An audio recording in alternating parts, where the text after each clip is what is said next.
হিসি পটি automatic করে ফেলছিল।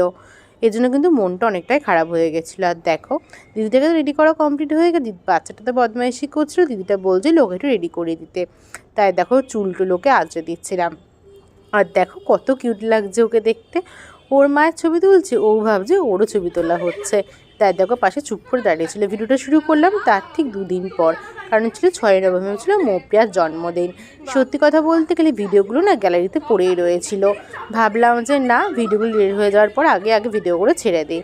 আর দেখো মৌপ্রিয়া কিন্তু জানতোই না যে ওর জন্য সব সেলিব্রেশন করা হয়েছে, আয়োজন। ও কিন্তু হঠাৎ করে দেখে কিন্তু খুব খুশি হয়েছে। আর দেখো ভিডিও করছি বলে ও কেমন ঢং করছে, ঠোঁটে লিপ বামটাও লাগিয়ে দিচ্ছে। ওর জন্যে কেক, 5-6 রকমের মিষ্টি, আইসক্রিম আর লজেন্স এইটুকুই আয়োজন করেছিলাম।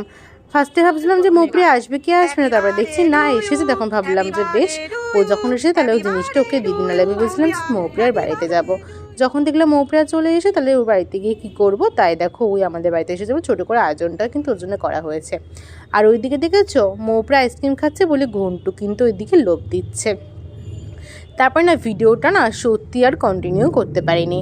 দেখো 4 দিন পর যেতে বললাম জগদ্ধাত্রী পুজো, জগদ্ধাত্রী পুজোর জন্য যাচ্ছি মামার বাড়িতে। ঘন্টু কিন্তু প্রত্যেকবারের মতো এইবারেও কিন্তু অনেক দূরে দূরে লাফালাফি করছিল, কারণ ও যখনই বুঝতে পারে আমরা কোথাও যাব তখনই কিন্তু ঠিক এইরকম বদমাইশি করে। আর দেখো ফাইনালি গাড়িতে উঠে পড়েছি। সত্যি কথা বলবো, আগেবার গাড়িতে আসতে গিয়ে ঘন্টু কিন্তু হিসি পটি করে কিন্তু খুবই একটা বিচ্ছিরি টাইপের কাণ্ড করেছিল। পেছন থেকে কিন্তু হিসিপটি করেই যাচ্ছে কনস্ট্যান্ট, আর মা কিন্তু সামনের দিকে বলছে, তাদের কিন্তু বুঝতে পারিনি। এর জন্য কিন্তু সত্যিই খুব টেনশন হচ্ছিলো যে ঘন্টু কিছু করবে কিনা। যাক ভালো মতো কিন্তু ঘন্টুকে মারবে যেতে পেরেছি, এটাই। অনেক সকাল সকাল বেরিয়েছিলাম, তাই ঘন্টুকে একটুখানি কিন্তু কিচ্ছু খাওয়াইনি। ওখানে গিয়ে ভেবেছিলাম জল বিস্কুট দেবো। দেখো ভালো মতো কিন্তু ঘন্টুকে মার বাড়ি পৌঁছে গেছে, আর ওখানে গিয়েই দেখছি পাউরুটি আর ঘুগনি বানিয়েছে। আর এবারও না রাবড়ি নিয়ে গেলাম, সেটা একটুখানি খাচ্ছিলাম। আর দেখো পাশের বাড়িতে না এই কুকুরটা আছে ঘন্টু, না ওকে খুব পছন্দ করে, প্রত্যেকবার ওকে দেখলেই কিন্তু খুব লাফালাফি করে, ওকেই কিন্তু জানলা দিয়ে দেখছিল। পরে কি করলাম না করলাম সেটা পরে একটা ভিডিওতে শেয়ার করব। এখনকার মতো বাই।